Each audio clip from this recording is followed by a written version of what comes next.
Hello, this is Coach Eric Johnson, the brand. And it's Coach Aaron Thigpen, the source. Welcome to our podcast today, everyone. And glad you could make it. Aaron, what's happening today, man? Summer is on the horizons. I know it's early spring because I've been doing enough yard work to remind me. Right. But I think we want to have our athletes start to eye their preparation for the summer. Generally, what I see happening is kids are in their high school season, and of course, they're kind of caught up in that momentum, and they fail to get ready for the summer. And so what happens is they go through the high school season, and some of them make the playoffs. It gets extended, and then boom, immediately have to go right into summer without any kind of preparation, recovery, or that sort of thing. So I think if we have this conversation now and put it on people's minds, they can plan for it and start to do things bit by bit to get themselves ready for the summer.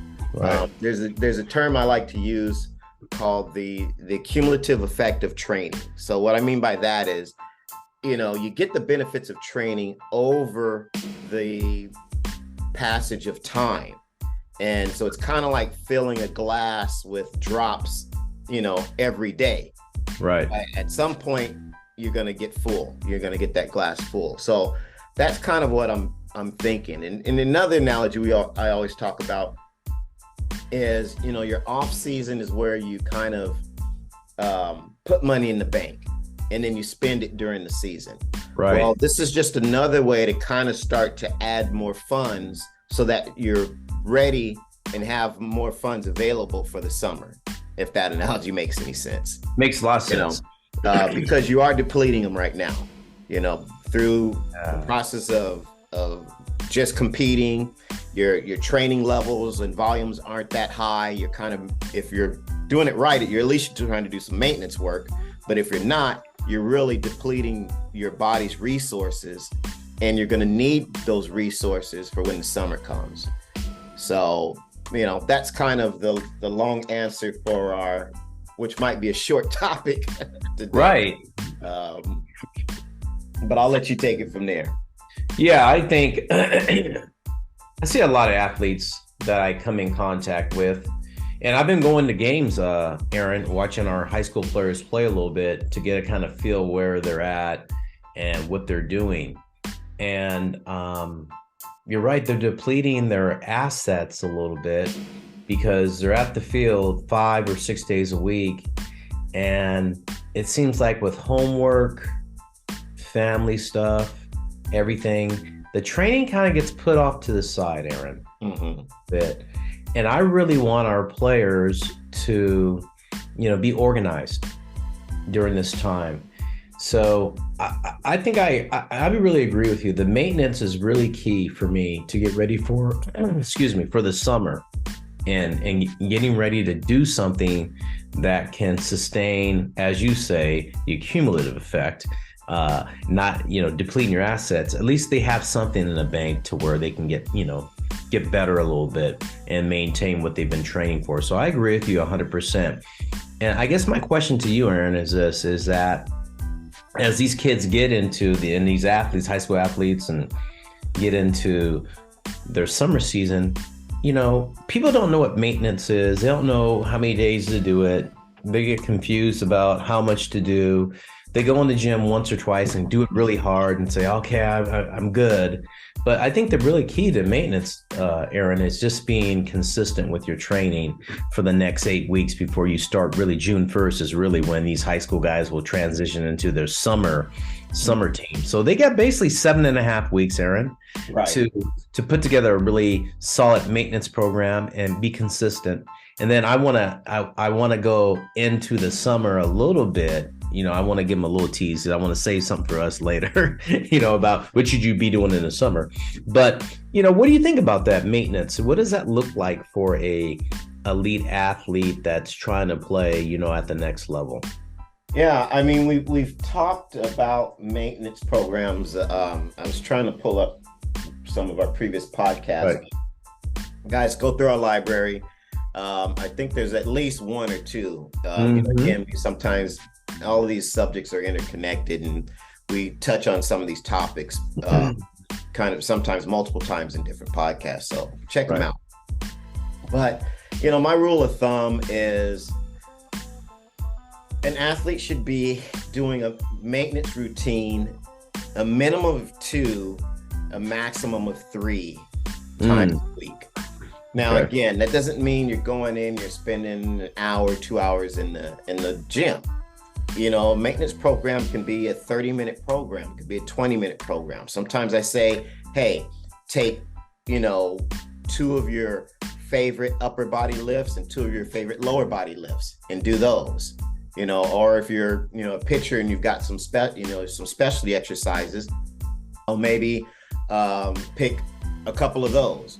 For pitchers, I always say keep working on the decelerators throughout the season because that's where you tend to lose a lot of strength fast and then run the risk of injury. So, that's kind of my general rule of thumb.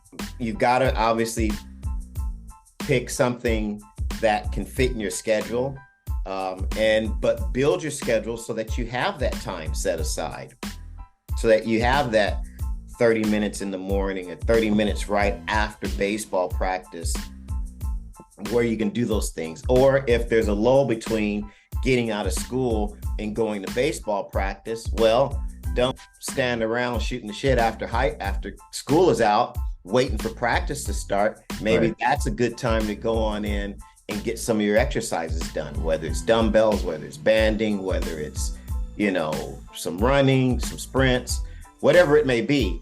But maybe use that time, those windows, to get some of this work done. Because again, I think people fall into the all or nothing type of mentality where it's like, well, I can't do my full workout, so they get frustrated and they don't do anything. Right. And if you've done the work, you don't necessarily have to do your full workout right now. You can do a quarter of it, you can do half of it, and still get some benefit. Because again, what we're doing is we're looking at the horizon and we're looking at, hey, summer's coming up. And if you're a high school athlete, especially a junior or senior, that's probably the most critical time for your recruitment. So that's when you want to be ready. You don't want your tank on E in June. Right. Because that's when you're going out and, you're having probably playing a little bit higher caliber ball. You're getting in front of more scouts and recruiters. So that's not when you want to be, driving on fumes. Aaron, you jogged my memory a little bit on this, and I see a lot of athletes like pitchers. They go out, they're getting ready for or maintaining what they have, so they get ready for summer. And then they just and I don't know if they're recovering in high school enough, or they're doing exercises that help their recovery, or they just go into practice and letting their body naturally heal and that's it, which I don't agree with. I think there needs to be some sort of aftercare program after you throw if you're a pitcher. I think position players don't run enough. They play 2 games a week, right? Yeah. And so maybe they hit 1 ground ball and they run full speed, and what if they struck out twice, or they hit a pop fly and they went hard for a little bit and then they kind of cruised it, so it's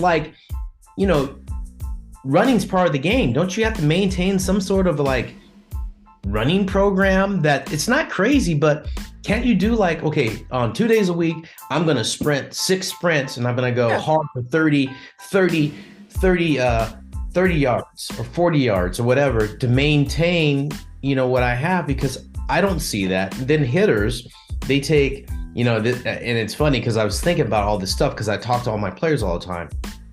I see our hitters okay, I hit on the field. Yeah, and then I took a little BP or something like that, but they're playing 2 games a week, and maybe that 3rd day was a scrimmage.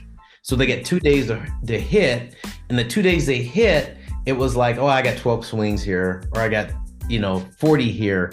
It's not well, listen, how about on this day, you take 25 tee, 25 soft toss, and then 25 flips. to maintain your swing. There's no maintenance of that, or infielder or outfielder taking balls. So it's kind of like, hey guys, even though it's a high school season, you still got to maintain what you're doing in high school, but you got to prepare yourself for summer, because a lot of things I see, the guys want, they play their games, sit around the hotel, and okay, we just go play a game. And so to me, all that training they've done in the off season, Aaron, it's depleted because they're not maintaining anything. And I think when we use the term training,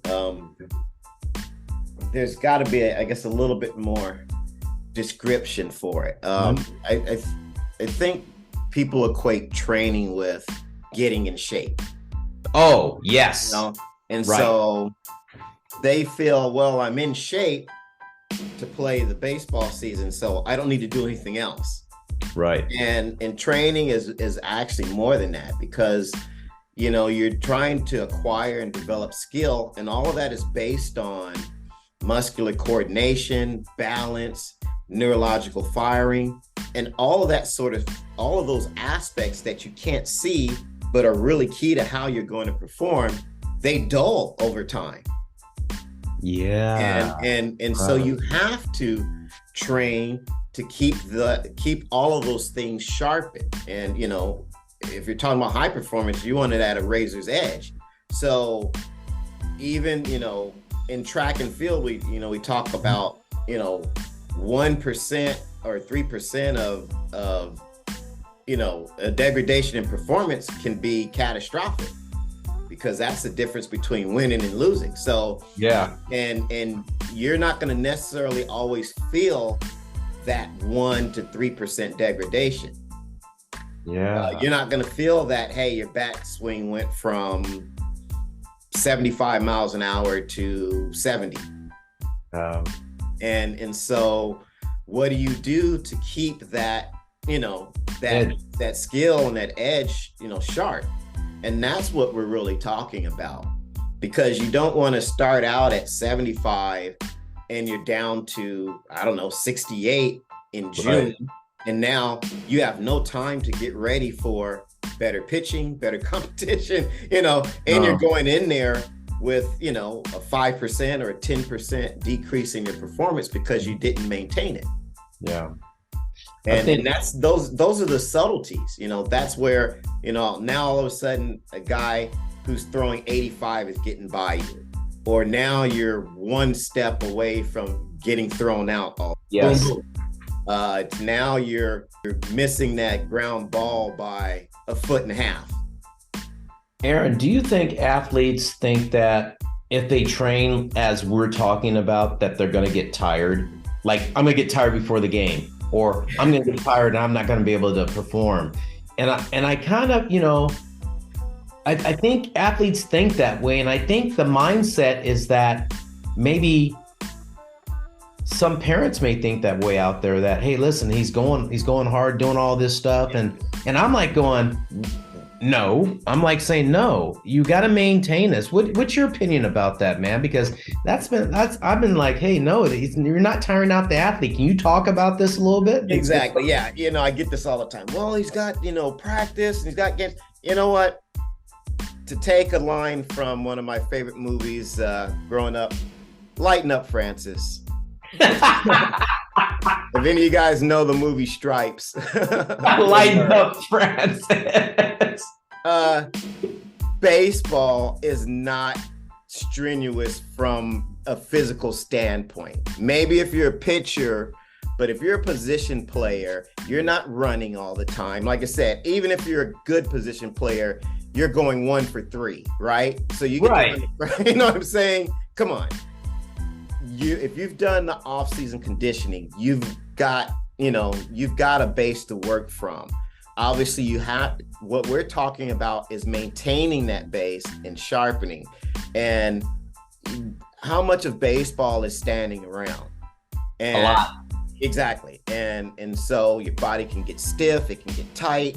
There's all sorts of things that aren't conducive to you being optimal. You almost have to be able to, the body has to turn on and turn off with these lulls that over time can dull an athlete's performance. So it's not a conditioning or an endurance sport where Yeah. you have to really worry about that aspect. Oh, Yeah. I'm doing too much. No, if you've got the proper recovery aspects in your schedule, you're resting when you're supposed to, you're doing all the recovery modalities, icing, stretching, heat, whatever, hot tub, your body I think can pretty much breeze through a season. Obviously, if you're a catcher and you've got collisions and some of the positions are a lot more strenuous on the Right. body, like say pitchers and catchers, Mhm. position players on a day-to-day basis, I think you should be able to have enough in the tank where you can still put in 15 minutes, 30 minutes. I think what happens is the fatigue factor is a mental thing. Right. And even though athletes are doing the recovery, the physical aspects of recovery, I think what they're not doing is they're not doing the mental recovery, decompression, that sort of thing. So that's why they always feel overwhelmed. Well, I've got practice. Well, I've got homework. I've got this. I got that. That more of that is mental pressure than it is physical. So you've got to figure out, how do I relieve some of that mental pressure, not necessarily the physical. Now the body follows the mental, so you might feel fatigued, because if you're mentally fatigued, your body's going to feel fatigued. But what are you doing to decompress? What are you doing to take yourself out of that cycle and not do everything? Just because you don't go to practice, but instead you go maybe do something else that's high stimulus. Well, that's not recovery. Do you understand what I'm saying? Absolutely. That's like, not for instance, recovery at all. When I was an athlete, and even when I talked to my athletes, me and my buddies, we used to go to a movie because the environment was dark.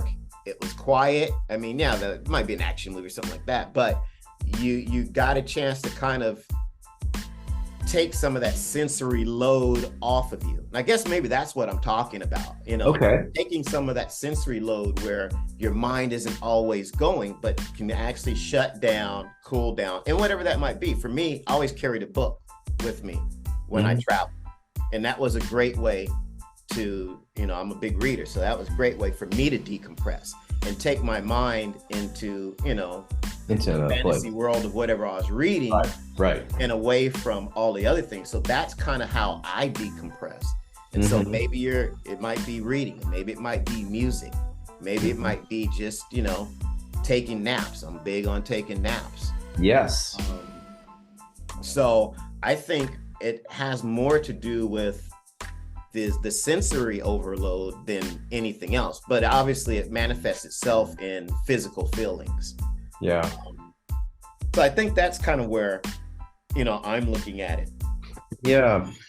I like what you said, Aaron, about going to the movies and getting your mind off of, being so on, as they say.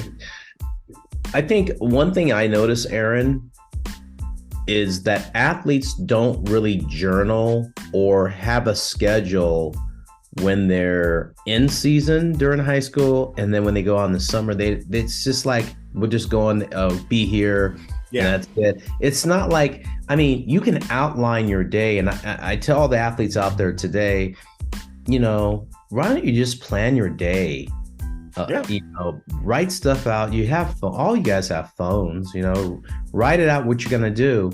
At least you're organized, and you can kind of monitor how you felt on certain days too. Like, maybe on Monday and Tuesday I felt great. On Wednesday it was terrible. What did I do? Or Thursday I wasn't good. Friday was good. I think that goes a long way, Aaron, too, with that they should keep track or a journal or a calendar or calendar their events to be organized, with rest time and recovery and workouts and stuff. I think athletes sometimes these days fly by the seat of their pants. Oh, I completely agree. And I think being organized with your time gives you the ability to be efficient and get the most out of your body. And you know what? I think it breeds confidence too. Well, yeah, it eliminates stress. And I'm glad you brought that up because that was something that went through my mind. And then I just talking too much. I forgot about that. I'm glad you picked that up because that's exactly what I was thinking was that, an unorganized life just introduces more stress. Mm-hmm. And again, I think we're talking more about the mental stress and the mental fatigue that the culmination or all of these things put together play on an athlete. I don't think it's necessarily physical.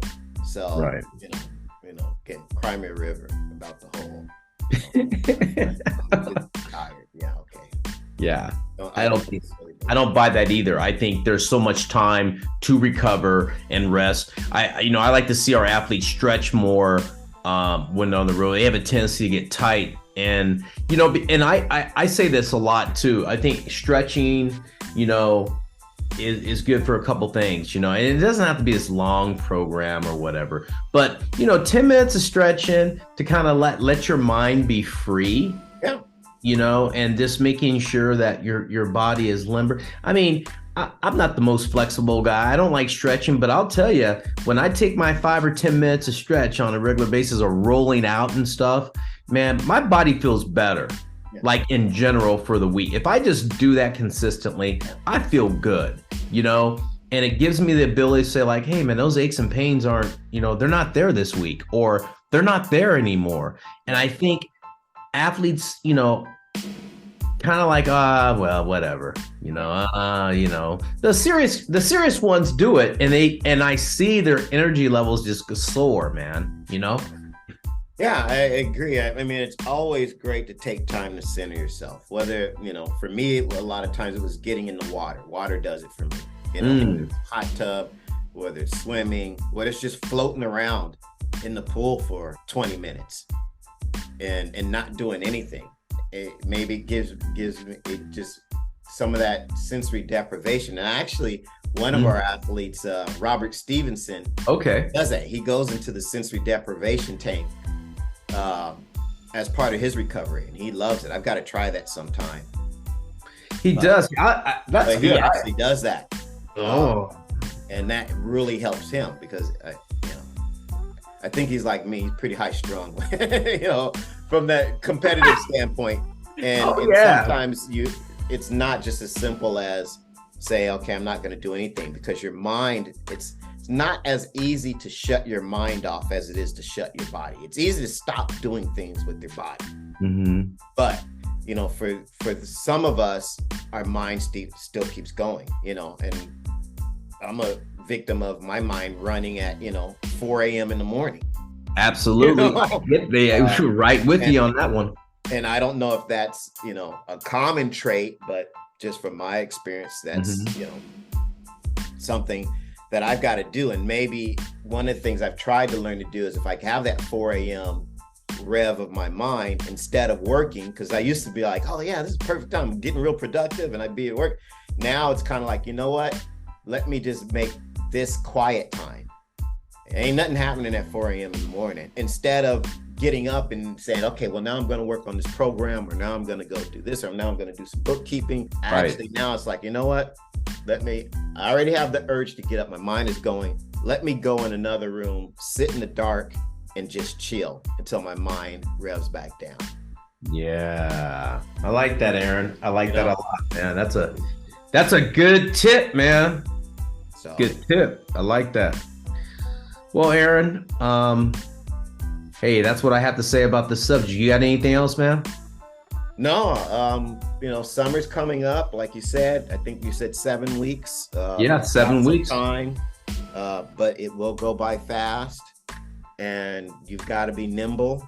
With the way the weather's been here in California, you can't predict that you're going to have, the time that you're going to have available to you. Right. So, trust in the cumulative effect of training. Get something done each day, be consistent, and you'll have some money to spend this summer. All right, man. I like what you said there.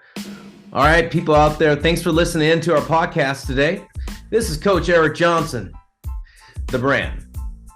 And this is Coach Aaron Thigpen, the source. We'll see you.